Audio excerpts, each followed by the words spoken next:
Nah, sehingga kita akan lihat bagaimana fenomena di dalam syariat Islam ada istilah mujahadah. Ya.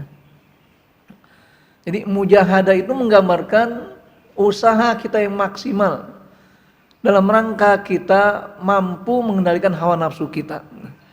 Nah, karena itu kita katakan munculnya fitnah, munculnya musibah dalam hidup kita ini tidak luput dari ujian terhadap diri kita. Sejauh mana tekad dan semangat kita beribadah pada Allah. Dan kita yakin bahwasanya hidup kita di dunia ini tiada lain kecuali hanya untuk beribadah kepada Allah. Makanya sungguh sangat amat merugi kalau ada manusia hidup di dunia ini tidak ada nilai-nilai ibadahnya kepada Allah. Usia yang dia lalui begitu saja tanpa ada prestasi amal ibadahnya. Kesehatan didapatkan begitu saja tanpa nilai prestasi ibadah pada Allah. Termasuk peluang-peluang waktu hidup yang lenggang yang dia miliki tidak bernilai ibadah, maka orang-orang merugi. Makanya kita perlu memahami bagaimana prinsip dan makna mujahadah ini. Nah, dasar syariahnya tentang pentingnya mujahadah dalam hidup kita ini, yang pertama kita bisa melihat dari hadis Rasulullah SAW yang itu merupakan hadis kursi. An Abi Hurairah radhiyallahu anhu qala Rasulullah SAW, Innallaha ta'ala qala. Jadi hadis ini Allah yang menyatakan firman-Nya dengan kursi, sehingga dikatakan Allah SWT ini bersabda, Man ada li waliyan, barang siapa yang memusuhi wali-waliku. Artinya waliullah yang pada dasarnya ala inna auliya Allah la khaufun alaihim walahum yahzanun. Bahwa wali Allah itu prinsipnya mereka dalam hidupnya tidak pernah merasa gelisah, tidak pernah merasa takut, tidak pernah merasa kecewa. Itu baru waliullah. Sehingga kondisi apapun yang menghadangnya, suasana bagaimanapun yang merintanginya, enggak pengaruh bagi waliullah. Nah, sekarang permasalahannya kita ini termasuk waliullah bukan? Hah? Yakin? Lihat nanti bukan dari statusnya, tapi dari amal yang kita lakukan dalam rangka mujahadah di jalan Allah Subhanahu wa taala ini. Sehingga kata Rasul tadi dalam hadis ini, Man ada li waliyan faqad azantuhu bil harb. Maka siapanya antara kalian yang memusuhi wali-waliku, aku izinkan, aku informasikan pada umat manusia agar memerangi mereka itu. Jadi kadang-kadang seringkali kita mendengar seperti kemarin ada khutbah Jumat, seorang khatib menyampaikan bahwasanya ketika bicara masalah bagaimana kemuliaan Rasulullah, bahwa Rasul dihina, dicaci, ditimpuki, bahkan diapakan saja, tapi beliau selalu memaafkan segala apa yang mereka lakukan pada Rasulullah. Memang benar, karena begitu mulianya Rasulullah SAW, sehingga enggak ada tandingan, enggak ada bandingan sikap beliau. Tapi ketika kita sebagai seorang umat Rasul, sebagai umat Islam yang kita yakin kebenaran Rasulullah dengan segala sifat-sifat mulianya itu, Rasul dianiaya, dicaci maki syariatnya, kita diam saja, ini bukan tindakan yang sebenarnya, bukan tindakan yang benar. Kenapa? Karena ketika Rasul dianiaya seperti itu adalah berkaitan dengan hak diri beliau sendiri. Tapi ketika Rasul sekarang dianiaya dengan syariatnya itu, itulah merupakan simbol syariat, bukan lagi bagi sosok seorang Nabi Muhammad secara pribadi. Nah, begitu pula masalah waliullah ini. Jadi kata Allah Subhanahu hadis kursi ini, barang siapa yang memusuhi wali-wali Allah, maka Allah perkenankan, Allah izinkan, Allah informasikan agar memerangi mereka-mereka itu. Artinya para waliullah wajib dibela, wajib dijaga, wajib dilindungi. Bukan sebaliknya, para waliullah kita cibir, kita aniaya, kita diskreditkan, bahkan kita cuekan begitu saja. Nah, makanya Allah berikan ciri bagaimana dikatakan seorang waliullah dalam hal ini terkait dengan amal soleh. Maka dalam hadis berikutnya, wa ma taqarraba ilayya 'abdi bi syai'in ahabba ilayya mimma ibtaratu alaihi. Tidak ada seorang hamba yang melakukan pendekatan diri kepadaku dengan suatu amal ahabba ilayya, yang aku sangat cintai dibanding ketika mereka mengerjakan apa-apa yang aku wajibkan kepadanya. Artinya kalau kita amalnya ini ingin dicintai sama Allah, maka kerjakanlah hal-hal yang fardhah secara mutlak. Salat wajib, ada puasa wajib, ada zakat wajib, haji wajib, dan seterusnya. Kalau kita maksimalkan ibadah kita yang wajib seperti itu Allah cinta dengan amal perbuatan kita. Berikutnya, wa ma yazalu 'abdi yataqarrabu ilayya bin nawafil hatta uhibbah.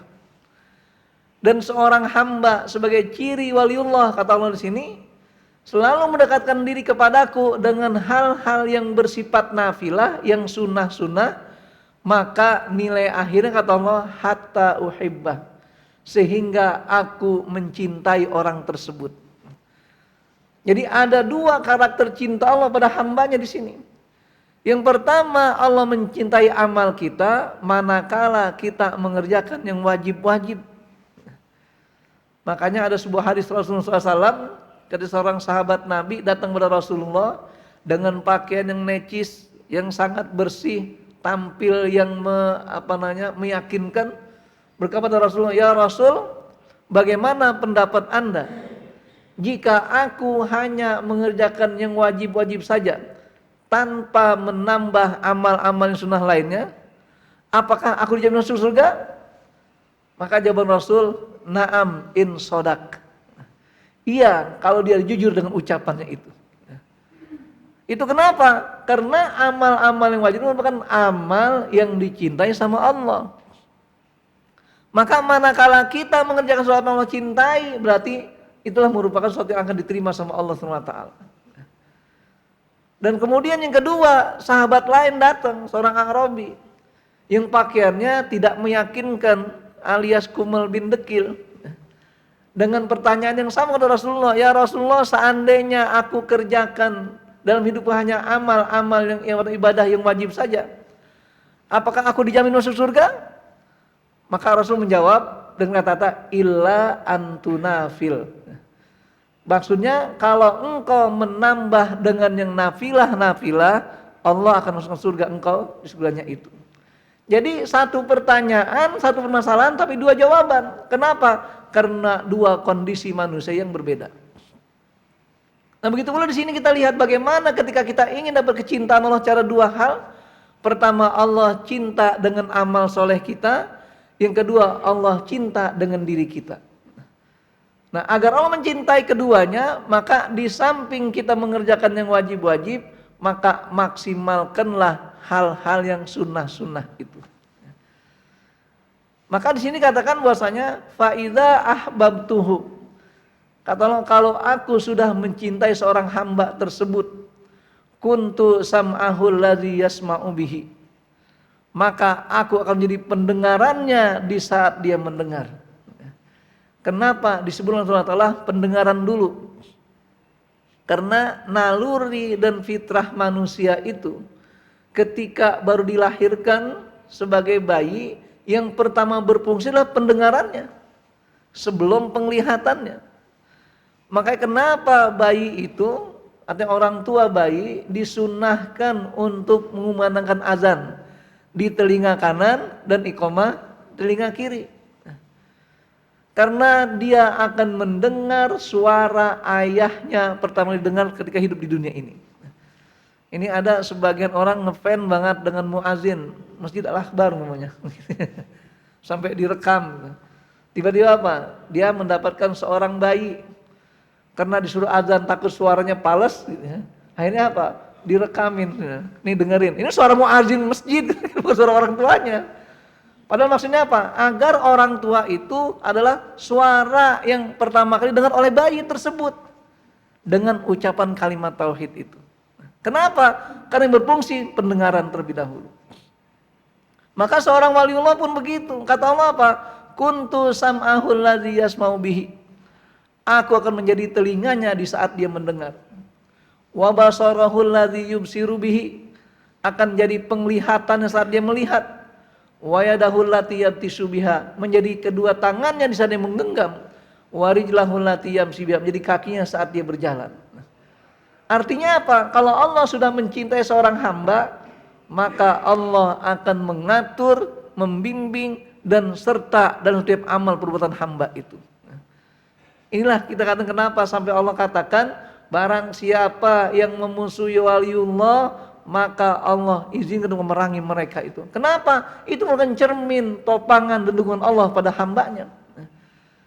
Sehingga dikatakan oleh Allah SWT pada hadis berikutnya, wa in sa'alani a'taituhu. Kalau dia meminta sesuatu pasti aku akan berikan. Karena sifatnya ada jawab syaratnya a'taituhu, langsung. Enggak pakai fa, enggak pakai waw, enggak pakai summa. Maksudnya apa? Langsung Allah ijabah. Makanya para waliullah ketika berdoa mustajab. Kenapa mustajab? Karena dia adalah sosok seorang hamba Allah yang dicintai sama Allah SWT. Wala ini sta'azani lawi azannahu. Seandainya mereka itu atau dia itu mohon perlindungan, pasti akan berikan perlindungan. Ini jaminan dari Allah SWT. Namun demikian kita perlu menyadari Rasulullah SAW paham betul tentang bagaimana umatnya ini yang kadang-kadang syarat dengan ujian cobaan untuk menjadi orang yang mujahadah itu. Di antaranya hadis yang menjelaskan tentang hal ini, yaitu hadis dari Ibnu Abbas radhiyallahu anhuma qala Rasulullah SAW ni'matani magbunun fihima katsirun minan nas. Ternyata ada dua nikmat kata Rasulullah. Yang kedua nikmat ini seringkali dijadikan sebagai sarana yang dapat menipu sebagian besar manusia. Kenapa tertipu manusia? Karena dia lupa tentang pentingnya dua nikmat ini. Apa yang dimaksud dua nikmat itu? Pertama, as-sihhatu, kondisi sehat. Kemarin saya sempat istirahat ya, karena sakit kurang lebih hampir ya 15 hari ya. Bukan COVID tapi itu. Jadi emang betul-betul sudah nggak mampu lagi. Jadi batuk terus gitu. Karena apa namanya? Aroma, rasa nggak berubah masih. Malah makan tambah banyak gitu ya. Cuma kena kondisi tadi jadi bikin apa namanya jadi pusing dan pening, akhirnya istirahat. Karena kata dokter harus istirahat total, ya udahlah. Nah, ketika kondisi saya sakit baru terasa pentingnya kesehatan. Kenapa? Karena 2 minggu itu libur semua kegiatan gitu ya. Walaupun Zoom bisa liburin semua. Kenapa? Karena masalah suara gitu ya, terganggu. Baru sadar pentingnya sehat di sini. Kenapa? Rupanya sehat merupakan nikmat yang kerap kali manusia terkecoh tertipu dengan nikmat ini. Itu yang pertama. Yang kedua, al-faragh, waktu luang ya. Waktu kosong, waktu lenggang. Maka ada kaidah mengatakan kalau kita memberikan suatu tugas dan amanat kepada orang yang sibuk, itu biasanya dalam waktu sesaat selesai kerjaan itu. Tapi kalau kita berikan amanat tugas pada orang yang pengangguran, itu 3 tahun pun gak selesai. Kenapa? Karena bagi mereka gak ada artinya waktu itu. Tapi bagi orang yang sibuk, jangankan 5 menit, 3 menit sangat berharga. Kenapa? Karena menyadari pentingnya mengisi waktu-waktu luang. Inilah yang akan kelak menjadi godaan kenapa sebagian kita sulit untuk mujahadah beramal soleh itu. Ini terjemahan hadisnya sekarang. Apa makna mujahadah itu? Mujahadah adalah sikap dari tindakan manusia dalam rangka mengalahkan hawa nafsunya. Jadi sikap itulah yang bukan sekedar keinginan, tapi harus sebuah kenyataan. Bagaimana dia usaha secara maksimal untuk mengalahkan, mengendalikan hawa nafsunya. Karena kita tahu bahwasanya hawa nafsu diri kita ini tidak mungkin kita pangkas, tidak mungkin kita hilangkan. Selama kita masih punya semangat hidup, berarti selama itu pula masih ada hawa nafsu diri kita semuanya. Nah, maka ketika mujahadah dalam amal soleh gimana caranya? Kendalikan dan kalahkan hawa nafsu itu. Dengan cara apa? Dengan memaksimalkan amal soleh walau berat tantangannya. Sehingga hasilnya dia akan mendapatkan jalan Allah SWT yang lurus. Sebagaimana firman Allah surat Al-Ankabut ayat 9 dikatakan, A'udzubillahi minasyaitonirrajim, walladzina jahadu fina lanahdiyannahum subulana wa innallaha lama'al muhsinin. Sesungguhnya orang-orang yang mujahadah di jalan kami, kata Allah. Artinya berupaya menegakkan syariat Allah, menjalankan segala perintah dan aturan Allah SWT. Apa kata Allah? Lanahdiyannahum subulana. Ini lihat, di dalam fi'il ini ada dua huruf taukid namanya, huruf penguat.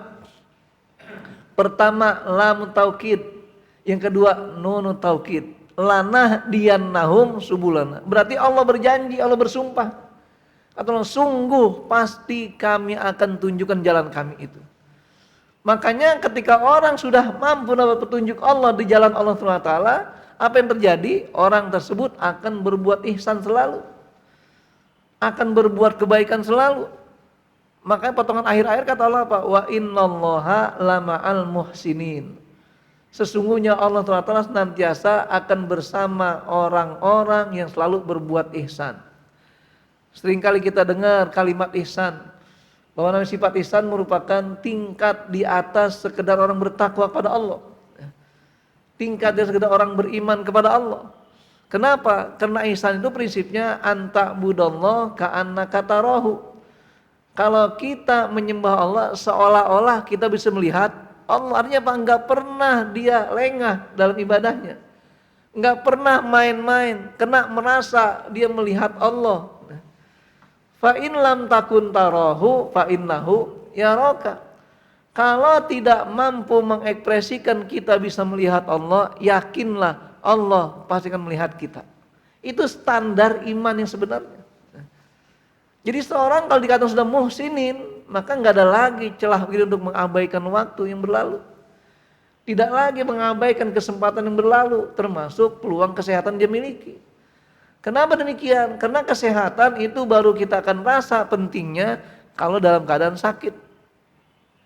Ada pepatah Arab mengatakan begini, as-sihhatu tajun ala ru'usil asihha.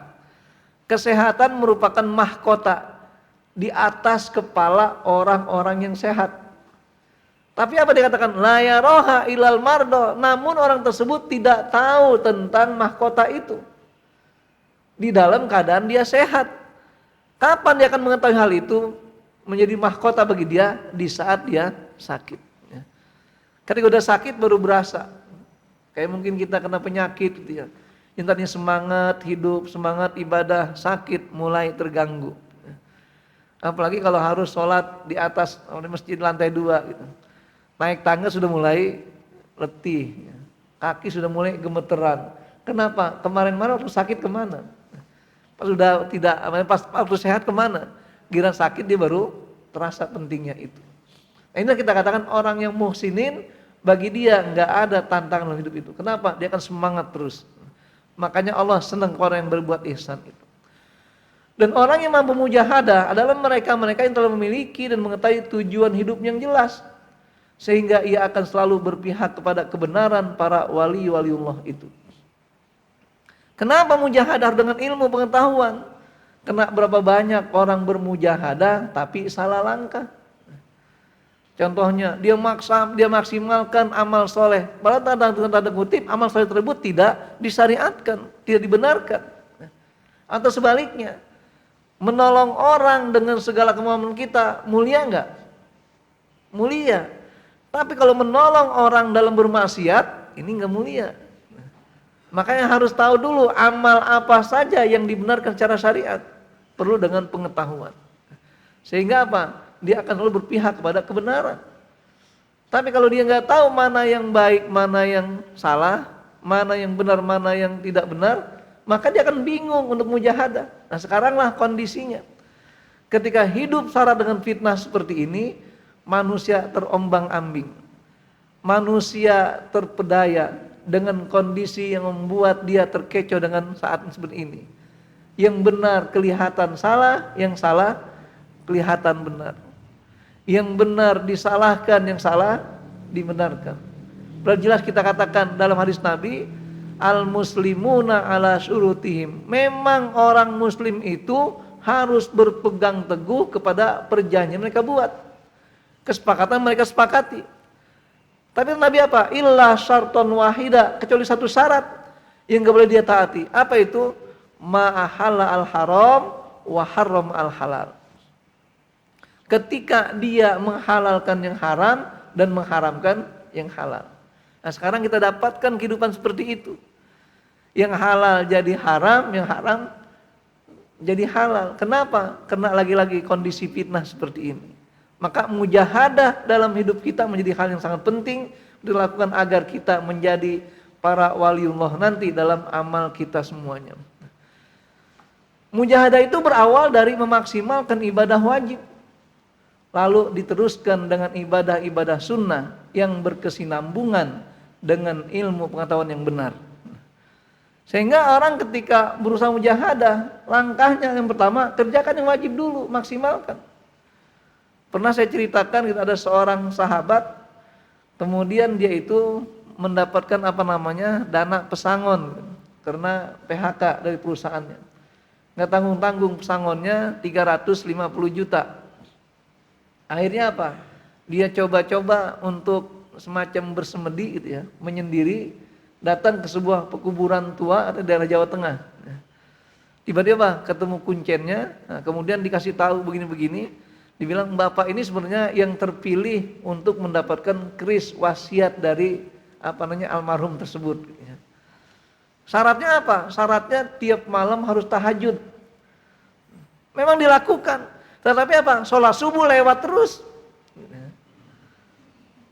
Walaupun itu kan tahajud merupakan cermin orang yang bermuamalah kepada Allah di waktu-waktu yang lenggang itu, waktu yang kosong. Sehingga apa? Mustajab apa yang dia minta, tapi yang wajib dikerjakan terlebih dahulu secara maksimal. Ini yang terjadi, maka saya katakan kenapa? Tanpa ilmu yang benar, tidak bisa mujahadah. Dulu kita sering dapatkan orang-orang ketika taraweh itu semangat sholat taraweh, tapi isanya ketinggalan mulu. Gitu ya. Atau dilakukan tindakan-tindakan yang sunnah wajib dilewatkan. Banyak sekali terjadi hal seperti itu. Ini kenapa? Karena tanpa ilmu. Namanya mujahadah harus berawal dari memaksimalkan ibadah yang wajib, baru diteruskan dengan yang sunnah-sunnah cara berkesinambungan.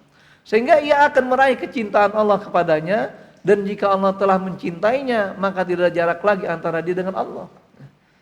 Kalau kita hidup nggak ada jarak dengan Allah, maka nggak ada yang mustahil dalam hidup kita ini. Karena prinsipnya kata Nabi SAW dalam hadis qudsi tadi, kalau seorang hamba sudah dekat kepada Allah SWT, jika memiliki keinginan dengan berdoa, Allah akan ijabah pasti. Kenapa? Dekat dengan Allah SWT. Makanya orang yang hidupnya terzalimi, kalau dia yakin ada Allah yang nanti akan membantu yang melindunginya, maka nggak ada jarak antara doa yang terzalimi dengan Allah SWT. Sehingga dalam hadis dikatakan, ittaqi da'watal mazlum, hati-hati dengan doanya orang yang terzalimi. Fa innahu laisa bainahu wa bainallahi hijab. Karena enggak ada jarak lagi antara doa dia dengan Allah Subhanahu wa taala. Itu syaratnya apa? Kebenaran dalam hatinya itu. Yakin dengan Allah Subhanahu wa taala. Kemudian godaan terbesar bagi seorang hamba untuk mujahadah adalah nikmat sehat dan waktu luang. Kenapa? Karena keduanya dapat membuat orang menunda-nunda amal soleh dan cenderung tertipu dia. Kalau orang waktunya luang, dia selalu mengabaikan waktu yang berlalu. Dia selalu mengabaikan kesibukan yang di depan matanya. Kenapa? Dia katakan, udahlah besok aja, lusa, dan seterusnya. Padahal prinsipnya setiap waktu ada aktivitasnya. Termasuk dalam lingkup kehidupan kita sebagai anggota masyarakat, ingat setiap zaman ada tokohnya. Jadi jangan kita mengandalkan pada tokoh-tokoh yang sudah berlalu. Maka pakailah tokoh yang akan muncul terus setiap saat itu. Itu kenapa? Kesadaran kita setiap masa yang berlalu pasti ada nilai-nilai tambah kita dapatkan dari peredaran waktu tersebut. Nah, maka di sini kita katakan hadis tadi menggambarkan tentang bagaimana dua nikmat tersebut membuat manusia banyak terkecoh dan tertipu dengan nikmat tersebut. Yang dalam hadis dikatakan nikmatani magbunun fihima kasirum minan nas. Walaupun enggak semua, tapi kasirum minan nas. Sebagian besar manusia. Mungkin ada di antara kita 2-3 orang yang tidak terkecoh. Berarti dia sudah masuk pada level wali dalam beramal soleh. Walaupun bukan statusnya wali, tapi amal solehnya mendekati kepada perilaku seorang waliullah itu. Itulah dua godaan ini, as-sihah wal faragh, kesehatan dan waktu luang. Kemudian perlunya mujahadah dalam hidup agar kita tidak dikendalikan oleh hawa nafsu kita. Karena kita sadar bahwasanya hawa nafsu itu cenderung menghalangi kita untuk maksimalkan ibadah. Bahkan hawa nafsu juga mengarahkan kita untuk berbuat maksiat. Lihat pengakuan Zulaikha, seorang wanita yang kemudian beliau tertarik dengan keelokan Nabi Yusuf alaihissalam. Akhirnya apa? Di akhir ayat kisahnya Zulaikha menyadari. Apa kata Zulaikha? Melapor pada Allah SWT. Wa ma ubarri'u nafsi innan nafsa la'ammaratun bisu. Ya Allah, aku tidak mampu untuk membebaskan diriku dari hawa nafsuku ini. Kenapa? Karena hawa nafsu itulah yang kerap kali membimbing untuk berbuat kejelekan-kejelekan. Jadi sekarang kita lihat perlunya mujahadah apa? Agar jangan sedang dikendalikan oleh hawa nafsu kita. Makanya orang-orang yang menjadikan hawa nafsu itu sebagai kendalinya, sebagai Tuhannya, dia nggak akan tahu mana yang benar, mana yang salah. Lagi-lagi Allah apa? Apa ra'aita man ittakhadha ilahahu hawahu? Tidakkah kalian perhatikan orang-orang yang menjadikan hawa nafsu sebagai kendali, sebagai Tuhannya? Maka Allah sesatkan dia padahal dia ngerti. Jadi sekarang banyak ilmuwan, banyak tokoh-tokoh agama, banyak para profesor dan macam-macam. Kok banyak yang tersesat? Karena dia tidak bisa mendengar dorongan hawa nafsu. Padahal ilmunya banyak, pengetahuannya tinggi. Jadi jangan sampai kita harus mengatakan, dia kan seorang profesor, dia seorang doktor, dia seorang ulama. Belum tentu. Kalau orang tersebut tidak mau menggunakan hawa nafsunya, maka sulit untuk menggapai hidayah dari Allah SWT itu. Makanya ketika kita berupaya mengendalikan hawa nafsu ini, caranya apa? Mengisi hidup dengan taqarrub pada Allah. Dekatkan diri selalu pada Allah SWT. Bahkan dikatakan kita mengenal pada Allah itu dalam kondisi lapang, dalam kondisi sempit, dalam kondisi sehat, dalam kondisi sakit, dalam kondisi sendirian ataupun rame-rame. Tetap kita jalankan itu.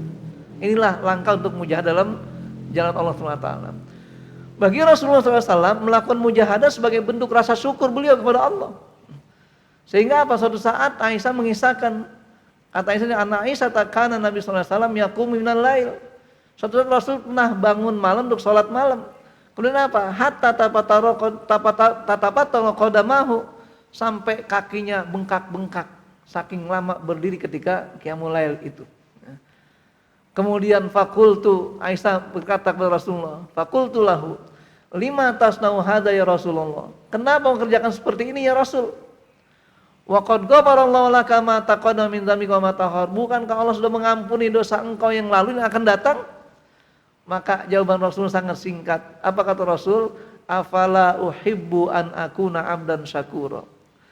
Tidakkah aku ini senang kalau termasuk golongan hamba-hamba yang pandai mensyukuri nikmat Allah SWT. Jadi Rasulullah SAW mujahadahnya dengan apa? Menggambarkan rasa syukur pada Allah. Karena hakikat hiduplah syukur pada Allah dengan ibadah itu. Ini terkait dengan bagaimana cara kita menyikapi prinsip mujahadah. Jika seorang hamba sudah mampu melakukan mujahadah dalam hidupnya, maka makin berat tantangan dalam ibadah, terasa makin nikmat. Ya, nanti kita akan lihat bagaimana perilaku para sahabat-sahabat Nabi ketika mereka beragam menyikapi masalah tantangan hidup, yang intinya mereka memaksimalkan ibadah terus pada Allah SWT. Bahkan ada beberapa sahabat yang ketika mereka sudah punya komitmen mujahadah dalam hidupnya, ternyata apa? Banyak rintangan, halangan dalam hidup itu, mereka hukum dirinya dengan macam-macam yang mereka lakukan secara berat itu. Inilah kita akan lihat bagaimana prinsip mujahadah itu tantangannya. Sehingga di dalam hikmah mujahadah ini, mujahadah adalah makom tertentu seorang hamba dalam ibadah kepada Allah SWT. Kenapa dalam makom tertentu? Karena dia memiliki kadar tingkatan ketakwaan yang berbeda dengan biasanya. Jadi kalau kita masih seperti manusia biasa, gitu, tidak punya keistimewaan, punya makom tertentu dalam beribadah kepada Allah, berarti kita sama dengan manusia yang lainnya. Makanya kenapa dipilih sama Allah tadi dikatakan sebagai wali orang yang mampu mujahadah? Karena tidak semua manusia itu sama dengan wali. Kenapa demikian? Karena Allah mencintai para walinya. Kenapa mencintai walinya? Karena taat pada aturan Allah. Sehingga tidak pernah bermaksiat pada Allah, kalau dia segera taubat pada Allah SWT itu. Nah, ini kita lihat seperti mujahadah Umar bin Khattab. Ketika beliau suatu saat tertinggal sholat asar berjamaah, maka ia menghukum dirinya dengan berwakaf tanah seharga 200.000 dirham. Atau kurang lebih ya 2 kilogram emas atau kurang lebih 1,6 miliar kira-kira. Pernahkah kita begitu? Kita sudah merutinkan sholat asar berjamaah, tiba-tiba telat, tertinggal, bukan hanya tidak sholat, tertinggal gitu ya. Sholat asar berjamaah, artinya masbuk. Maka beliau menghukum dengan cara apa? Menginfakkan sebagian hartanya, yaitu berupa tanah kurang lebih 200.000 dirham. Kenapa? Sebagai hukuman dalam dirinya itu. Begitu pula Ibnu Umar, jika terlambat salat berjamaah, karena dikisahkan beliau pernah terlambat salat maghrib berjamaah. Apa yang beliau lakukan? Beliau beribadah sepanjang malam. Dari mulai maghrib nggak pulang ke rumah, ibadah terus di masjid itu. Sampai datang pagi harinya, beliau bebaskan 2 orang budak. Menghukum dirinya, kenapa? Karena mengabaikan kesempatan peluang dalam mujahadah kepada Allah SWT. Bahkan Abu Darda lebih unik lagi. Kata beliau apa? Aku tidak mau hidup sehari saja di dunia ini kecuali 3 hal. Jadi kalau kita selalu dalam hidup kita minta panjang umur, boleh nggak kira-kira? Doa panjang umur boleh nggak? Boleh. Nabi aja juga masih berdoa begitu. Dia tanya apa? Ketika Nabi berdoa tentang Ramadan, kata Nabi apa? Balik nih lah Ramadan, sampai ketemu saya pada bulan Ramadan berikutnya. Itu berarti menggambarkan minta panjang umur. Boleh kita berdoa.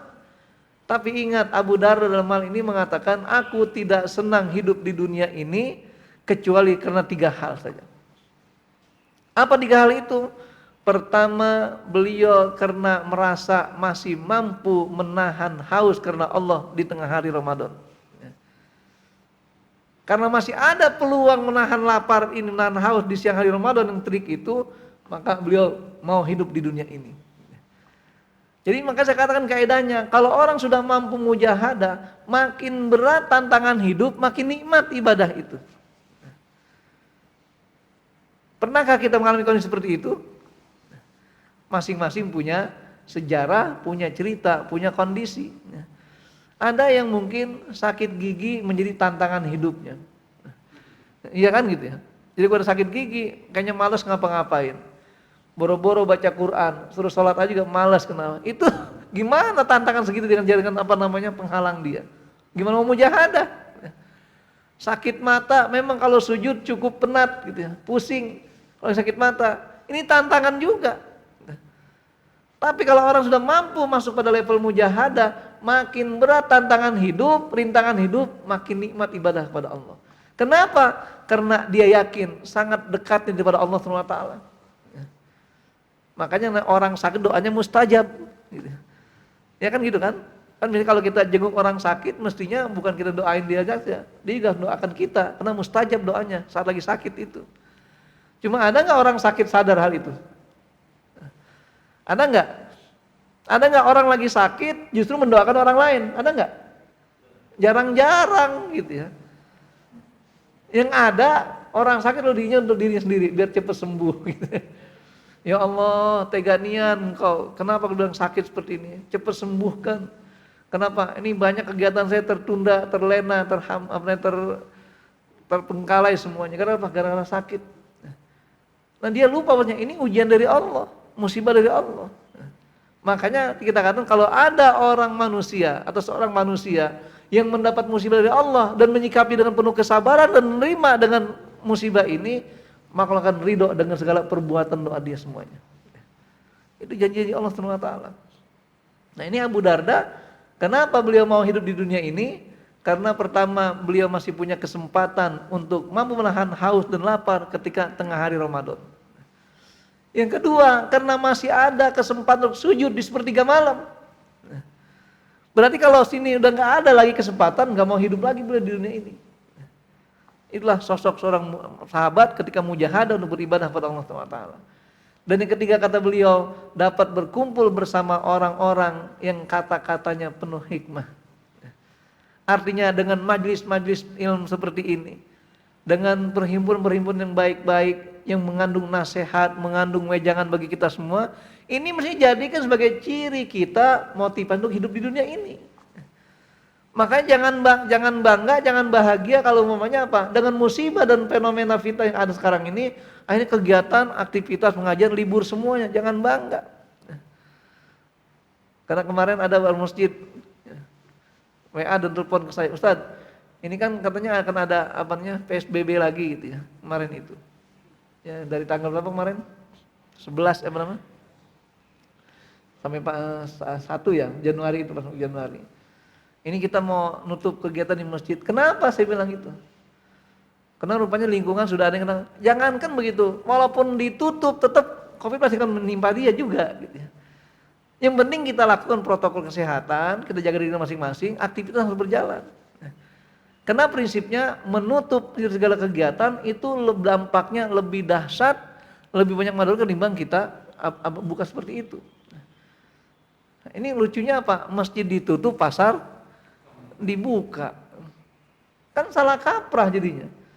Padahal kita kan normal ini yang penting bagaimana ketika Abu Darda mengatakan saya baru mau hidup di dunia ini, kalau yang ketiga alasannya selama masih bisa berkumpul dengan orang-orang yang katakan yang mengandung hikmah dan banyak nasihat bagi kita. Makanya bagi seorang muslim jangan bosan gitu ya. Jangan merasa sudah cukup hidupnya itu ketika merasa punya ilmu, punya amal saja.